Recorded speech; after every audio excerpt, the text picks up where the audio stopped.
네, 조금 전 들은 윤석열 당선인과 명태균 씨의 통화. 이 통화가 이뤄진 건 대통령 취임 하루 전인 2022년 5월 9일입니다. 그날 무슨 일이 있었을까 재구성해 보겠습니다. 오전 10시 19분 명태균 씨는 강혜경 씨에게 전화를 걸었습니다. 그리고 대통령과 통화를 해서 담판을 지었다고 말합니다. 아, 대통령 뜻이라고 해갖고 네네네. 내가 대통령 전화한 거 아나? 어, 내가 가만히 있을 놈이 아니잖아. 사모하고 전화해가 네네. 대통령 네. 전화해갖고 네. 대통령 나는 김영철 했는데 나한테 이 전화를 끊고 강혜경 씨는 김영선 전 의원과 통화를 한 걸로 보입니다. 대표님 축하드립니다. 무슨 축가 그런 소리 하지 마. 아직 모른다고 해야 돼. 아. 공천이라는 게 방망이 똥똥차. 1, 2분 전에도 쪽지가 들어와서 뒤집히는 수가 있어. 맞- 그리고 가능한 한 주변 사람한테 알리지 마.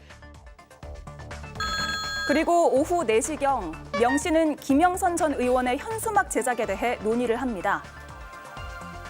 그 김영선 그 천수마 네. 본선 후보는 좀 틀려야 되고 문구가 공천 발표 전날인데 어떤 확신이 있어서 현수막 제작을 시작할 수 있었을까? 방금 들은 대화들에 앞서 윤석열 당선인의 통화 내용을 끼워 넣으면 논리의 흐름이 너무나도 매끄러워집니다. 모두가 예상은 했지만 설마 했었던 마지막 퍼즐이 이렇게 맞춰졌습니다. 네, 2022년 5월 9일에 녹취가 공개됐습니다. 녹음 시간은 정확하게 알려지진 않았습니다. 하지만 재구성을 해보면 오전일 가능성이 커 보입니다. 그 녹취를 한 번만 더 들어보겠습니다. 공간위에서 나한테 그 왔길래 제가 김영선이 경선 때도 열심히 뛰었으니까 너는 김영선이 좀 해줘라 그랬는데 거기가 말이 많네. 진짜 평생을 잊지 않겠습니다. 고맙습니다. 자, 공천 개입 의혹이 사실로 드러나는 근거가 될 수 있느냐 없느냐, 이게 핵심인데 윤재관 의원님부터 차례대로 한마디씩 들어보겠습니다. 네, 빼박이라고 보입니다. 빼박이다. 네, 명확한 대통령의 육성이 분명하게 드러났고요. 명태균 씨가 그동안 9월 달부터 계속 얘기가 나왔었는데 뉴스토마토의 보도가 9월 19일 날 있었는데 그때 나왔던 내용이 사실이 아니라고 계속 얘기한 대통령실의 입장이 완벽한 거짓말이었다라고 하는 것이 오늘 대통령의 육성을 통해서 확인됐지 않습니까? 네. 그동안 대통령실이 얼마나 사실을 은폐하고 왜곡했는지를 정확하게 드러났기 때문에 탄핵 사유로 당연히 들어가야 될 거고요. 제일 중요한 내용이 오늘 공개됐다. 저는 이렇게 보이고 많은 거짓말들이 또 퍼레이드를 할 가능성이 있습니다만은 이제는 그런 거짓말들이 더욱더 윤석열 정부의 임기를 단축시키는 일이 될 것이다. 저는 그렇게 봅니다. 그동안 대통령실이 경선 때 이후로는 명태균 씨랑 딱 끊었다. 김건희 여사는 뭐 달래려고 연락을 한 것이다. 이런 해명이 얼마나 국민을 기만하는 것인가 다시 한번 확인할 수 있었고요. 저는 명태균 게이트 관련해서는 여사의 공천 개입, 그다음에 여론 조작, 국책 사업 비롯한 이권 개입 그 세 가지로 저희가 대별할 수 있는데 공천 개입 문제는 여사의 개입이 아니라 이제 대통령이 확실하게 개입했다는 증거가 나타난 거라고 생각해요. 네. 그동안 국민의힘에서 뭐라고 얘기를 했냐면은 국감때 민주당이 이제 이런 부분에 밝힐 거다라고 얘기를 하니까 여사의 목소리가 나오지 않는 한 큰 거 한 방이 없지 않았느냐 이렇게 얘기를 했거든요. 더 큰 거 한 방이 나왔습니다. 대통령의 목소리가 나온 거죠. 저는 시쳇말로 딱 걸렸다라고 생각하고요. 이제 판도라의 상자가 열린 거다라고 생각합니다. 빼박이다. 그리고 딱 걸렸다. 판도라 상자다. 반면에 국민의힘 입장은 다를 것 같아요. 네, 일단 녹취 내용을 들어보면요. 공관위에서 나한테 들고 왔길래라고 했거든요. 근데 오늘 이제 윤상현 당시 공관위 위원장이었죠. 윤상현 의원이 공관위에서 들고 간 적이 없다라고 부인을 했습니다. 그리고 또 하나가 뭐냐면은 김영선 일을 좀 해줘라라고 했다고 말하는데 저게 과연 공천 개입을 할 수 있느냐? 왜냐하면 공천에 대해서 추천은요 또는 제안은 누구나 할 수 있습니다. 당원도 할 수 있고 당원이 아닌 일반인도 할 수 있는 거고요. 예. 심지어 상대당에서도 할 수 있는 겁니다. 그런 맥락에서 본다면 저 부분 가지고 과연 공천 개입을 할 수 있느냐. 그러니까 선거 개입 여부도 알 수 없는 내용일 뿐만 아니라 법 위반 여부도 알 수 없다. 이거는 또 다른 정치 공세에 불과하다. 그렇게 말씀드립니다. 정치 공세에 불과하다. 네. 그 공천 개입 사안과 관련해서 이보다 더 직접적이고 구체적인 증거가 있을까 싶습니다. 사실은 대통령 당선인 바로 그 다음 날은 대통령이 취임하는 사람이 직접 육성으로 김영선이 좀 주라고 내가 했다라는 녹취 파일이 있는 거잖아요. 그 예. 녹취 파일이 뭐 조작됐거나 윤석열 대통령이 그런 말을 한 적이 없는데 누군가 만들어내지 않는 한 공천 개입과 관련해서 이거보다 더 직접적인 증거는 있을 수 없는 것이죠. 근데 지금 여권, 특히 용산의 대통령실의 해명을 보면 그동안은 명태균 씨를 허풍쟁이로 만들었잖아요. 허풍이 세다, 과장이다. 그러더니 오늘 용산 대통령실의 해명을 보면 대통령을 허풍쟁이로 만들었어요. 예. 아니 대통령이 직접 전화해서 공관위에서 들고 왔길래 내가 김영선 좀 줘라라고 얘기했다라는 육성이 나왔는데 전혀 공관위로부터 보고받은 일이 없다라는 게 대통령실의 해명이라 아니 그러면 대통령을 직접적으로 이제는 허풍쟁이로 만드는 것밖에 안 되잖아요. 그러니까 글쎄요, 더 이상 버틸 일은 아니라고 생각이 됩니다. 네, 5월 9일에 일어난 일들 다시 한번 정리를 해보겠습니다. 윤석열 대통령 당선인과 명태균 씨가 통화한 시간은 정확하게 나오지 않았습니다. 그리고 명태균 씨가 강혜경 씨에게 오후 4시 39분에 현수막과 관련한 통화를 합니다. 강혜경 씨는 이후에 김영선 전 의원과 통화를 하는데 축하드립니다라고 하니까 아직 모른다고 해야 된다. 라면서 입단속을 시키죠. 그리고 그 다음 날 윤석열 대통령이 취임했고 5월 9일에서 10일로 넘어가는 자정을 기해서 군 통수권을 이양받기 때문에 그때부터 대통령의 임기가 시작된다라고 보면 될 것 같습니다. 김희정 의원님. 네. 그러면 5월 9일 오전 10시 19분에 명태균 씨가 강희경 씨에게 대통령과 영부인하고 통화했다. 내가 가만히 있었겠냐라고 했으니까 그 이전에 오전 시간에 대통령과 통화한 게 녹취가 됐을 가능성이 있어 보이죠? 가능성이 있고요. 오늘 대통령의 육성 뒤에 명태균 씨가 지인에게 그러니까 이제 더 통화는 5월 9일 날 있었고 6월 15일 날 지인에게 그날의 그 일화를 들려주는 그 녹취가 또 하나 있었잖아요. 네. 거기에 정확하게 아침이라는 단어가 나옵니다. 아침에. 예. 어떻게 나오냐면 김건희 여사가 그 통화를 할 때 대통령하고 내가 통화할 때 옆에 있었다. 그러면서 오빠 명 선생님 일 처리 안 했어? 그거 명 선생님 왜 그 놀라셔가지고 아침에 전화하게 만들어? 라는 녹취가 나옵니다. 그러니까 아침에 이 통화를 하고 그다음에 해결이 됐으니까 강혜경 씨한테 정리가 됐다. 공천됐다라는 취지의 이야기를 10시 19분에 통화를 하게 되는 그 시계열상 그게 맞는 거죠. 네. 너무나 어지럽게 막 이 녹취들이 쏟아져서 저희도 정신을 바짝 차려야 될 것 같은데 적어도 하나의 마지막 퍼즐이 아침에 이렇게 놀라셔가지고 전화하게 만들어 대통령 자격이 있어 뭐 이런 식으로 이제 녹취가 이어지잖아요. 그러니까 시간은 아침이 맞는 것 같고요. 그래서 대통령실에서 내가 공천 지시 안 했다. 이준석, 윤상현이 다 한 거다. 이런 해명을 내놨는데 참 치졸한 해명이죠. 그러나 적어도 대통령의 목소리가 아니다. 라는 해명은 나오지 않아서 불행 중 다행이라고 생각합니다. 예. 이준 의원님, 이게 이제 통화 시점을 왜 자꾸 강조하냐면 대통령 취임식 전날이기도 하지만 공천 발표 전날이에요. 그래서 발표 전날 공천이 어느 정도 윤곽이 나타나 있는 상황인데 그걸 뒤집은 거 아니냐 이런 의심 때문에 그렇거든요. 당에서는 어떻게 보고 있습니까? 그러지는 않습니다. 당시에 그 김영선 의원의 평가는요. 일단은 사선 의원이었었고 당 대표를 역임했었기 때문에 그때 경쟁자였던 김종량 씨보다는요 훨씬 인지도가 높았습니다. 예. 그리고 대체적인 평가가 김종량 씨보다는 김영선 후보가 그 당시 후보죠. 후보가 대선에서 기량이 더 많았기 때문에 이래저래 주변에서 보면 안으로나 밖으로나 후보의 역량이나 또는 당의 기량이라든가 이런 걸 보면은 김영선 씨가 공천 가능성이 높았다. 그리고 거기서 딱히 이인이 없었다라는 게 대체적인 평가 같아요. 윤상현 공관위원장도 어차피 될 사람이었다라는 취지로 해명을 했잖아요. 그렇죠. 예, 똑같이 맥락에서 그렇게 얘기한 거죠. 그래서 지금 이게 현수막 전에 통화를 했느냐 아니냐 사실 이건 별 크게 중요하지 않습니다. 오히려 그 5월 9일이라는 이 날짜가 더 중요한 것 같아요. 5월 9일은 대통령으로서 이제 공식 일정을 법적인 지위를 이제 보장받기 전 아닙니까? 그러면 당선인 신분란 말이에요. 그러면 예. 이게 만약에 공천 개입이다라고 해서 법적인 처벌이 되려고 그러면요.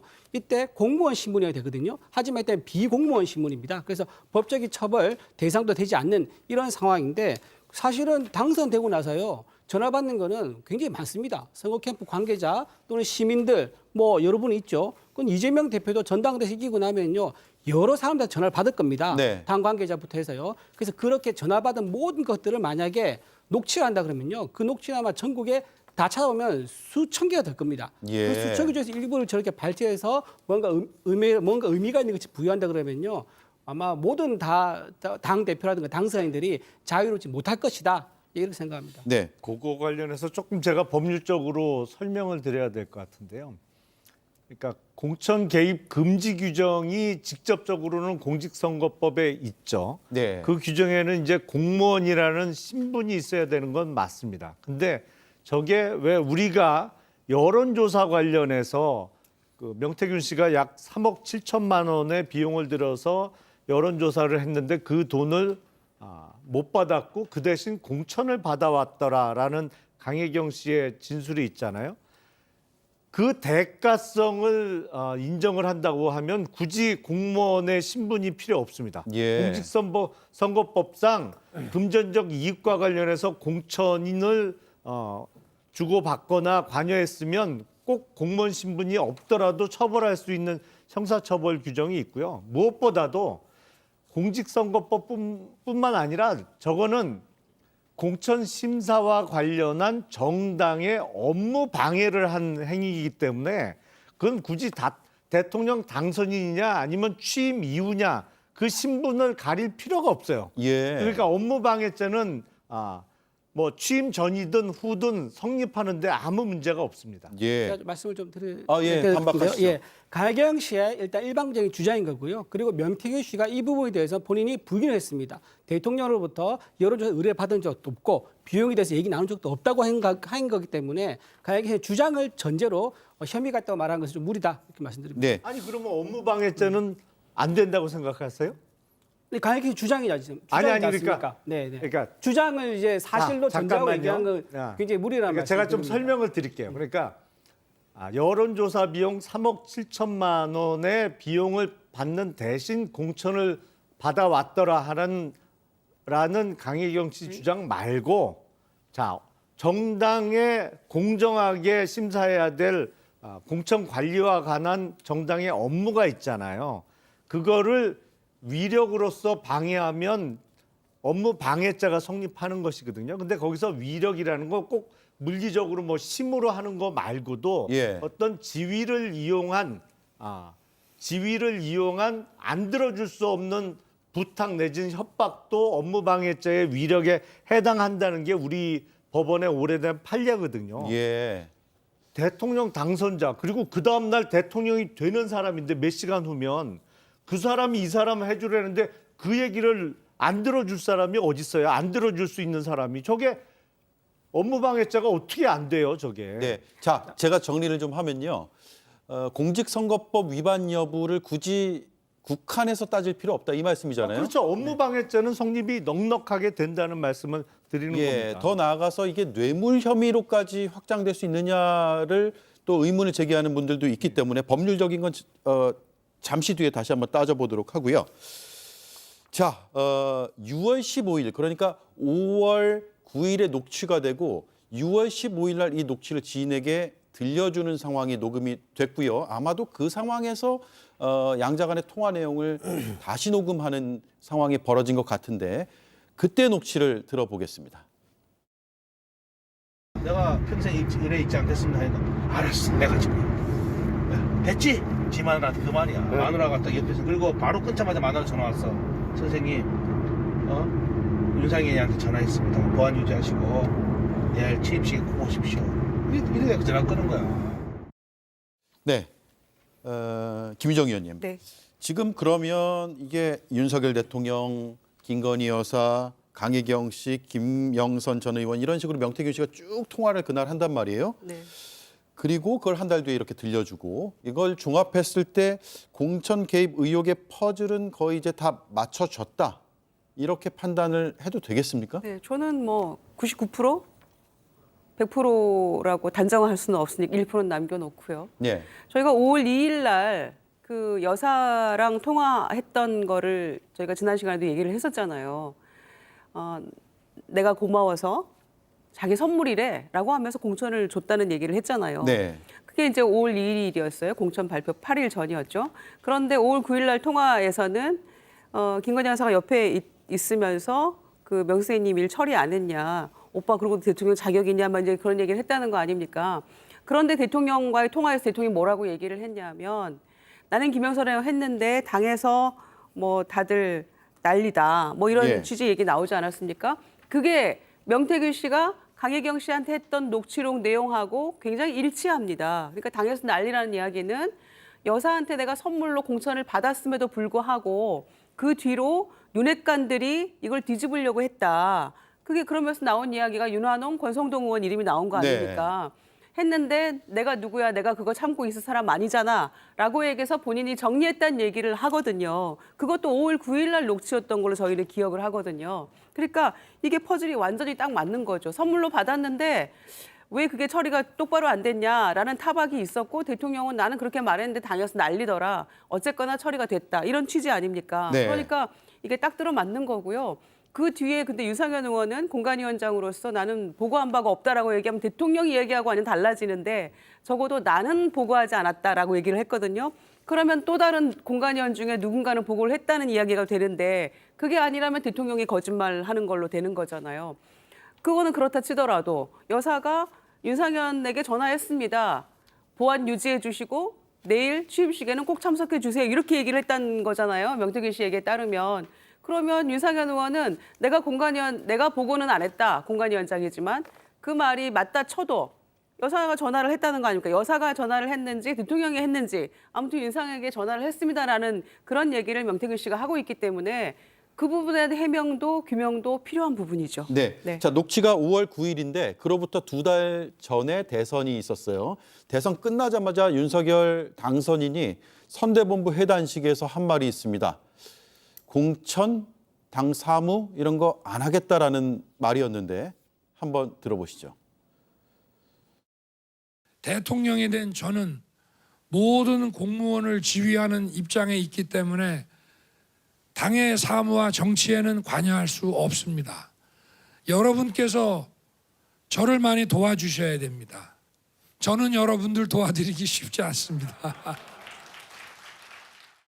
윤재관 의원님, 당 사무와 정치에는 관여할 수 없다. 그러니까 관여하지 않겠다라고 분명히 못을 박았단 말이에요. 그런 뒤에 2달 뒤에 공천 개입을 의심할 수 있는 녹취가 녹음이 됐다. 이거 어떻게 봐야 됩니까? 그동안 대통령의 2년 반 동안의 이 워딩을 보면 저분의 진실되게 얘기한 적이 혹시 있었나? 한 번도 국민을 속이지 아니한 적이 없다라고 생각할 만큼 거짓말을 계속 퍼레이드로 했죠. 저 역시도 완전히 거짓말이지 않습니까? 우리가 다 기억하고 있는 국민의힘 전당대회만 열리면 모두가 다 윤심에 의해서 결정됐다라고 하는 것들을 지금 삼척동자도 다 알고 있는 상황이고요. 그러한 것들을 다 알고 있는 상황이기 때문에 대통령의 공천 개입이 당시 있었다라고 하는 것에 대해서 심정적인 확증들을 더 가지고 있었는데 그 와중에 대통령이 직접적인 육성이 공개가 됐기 때문에 오늘의 파장이 더 커진 거 아니겠습니까? 그동안에 대통령이 신뢰라고 하는 자본을 쌓았다면 오늘 것이 서로 간에 논박이 될 수 있습니다만은 국민의 입장에서 보면 오늘은 완전히 마지막에 마침표를 찍었다 정도가 될 수 있을 만큼 큰 사건이 오늘 벌어진 거지 않습니까? 예. 그래서 그동안 여러 가지 대통령이 했던 거짓말 그리고 국민을 속였던 것 정치에 개입하고 공천에 개입했고 당 사무에 깊숙이 관여해서 자기 뜻대로 하려고 했던 윤석열 대통령의 꼬리가 오늘 완벽하게 잡혔다. 저는 그렇게 보입니다. 네. 자, 오늘 대통령실에서 즉각 입장을 내놨습니다. 한번 보겠습니다. 당시 윤석열 당선인은 공관위로부터 공천 관련 보고를 받은 적도 없고 공천을 지시한 적도 없다고 분명히 밝혔고요. 당시 공천 결정권자는 이준석 당대표, 윤상현 공천관리위원장이라고 하면서 이준석 현 개혁신당 의원이 최근 자신의 페이스북에 올렸던 글을 이른바 복붙해서 기자들에게 보내기도 했습니다. 이준 의원님, 네. 당에서는 지금 공식 입장이 나오고 있습니까? 어떻습니까? 예, 당에서 아직 한동훈 대표가 입장을 딱히 내건 것 같지는 않은데요. 일단 대통령실에서 오늘 바로 입장이 나왔습니다. 대통령실에서는 전혀 명태균 씨와 관계가 주장이 사실 아니다라고 얘기를 했었고요. 네. 또 지금 사실 명태균 씨가 얘기하는 건요. 선거가 끝나고 나면 원래 수많은 사람들이 이제 당선인에 축하 전화를 합니다. 그리고 선거의 승리라는 게 수많은 사람의 노력과 헌신으로 되는 거거든요. 그때 전화 왔을 때 그 노력에 대해서 고맙다 얘기를 못 해주고 또 본인이 민원을 얘기하거나 그런 걸 하소연할 때 그런 걸 들어주지 못한다면 정치를 왜 하겠습니까? 예. 그거에 대해서는 아마 여기 모신 모든 정치인 다 공감하실 거예요. 유권자가 나를 뽑아주고 내 선거에 도와주신 분 있으면은 립 서비스 차원에서 고맙다. 그리고 당신이 민원 얘기하면 내가 알아봐줄게. 그런 말을 안 하는 사람이 아무도 없습니다. 네. 선출직에서는요. 그런 차원에서 립 서비스로 대화 오간 거를 가지고 마치 공천에 개입한 것처럼 단정적으로 프레임을 짜서 공개한 것은 굉장히 부적절하다. 그렇게 생각합니다. 아직 단정할 수 없다라는 네. 말씀이네요. 알겠습니다. 자, 계속해서 이수진 앵커의 브리핑을 듣고 이어가겠습니다.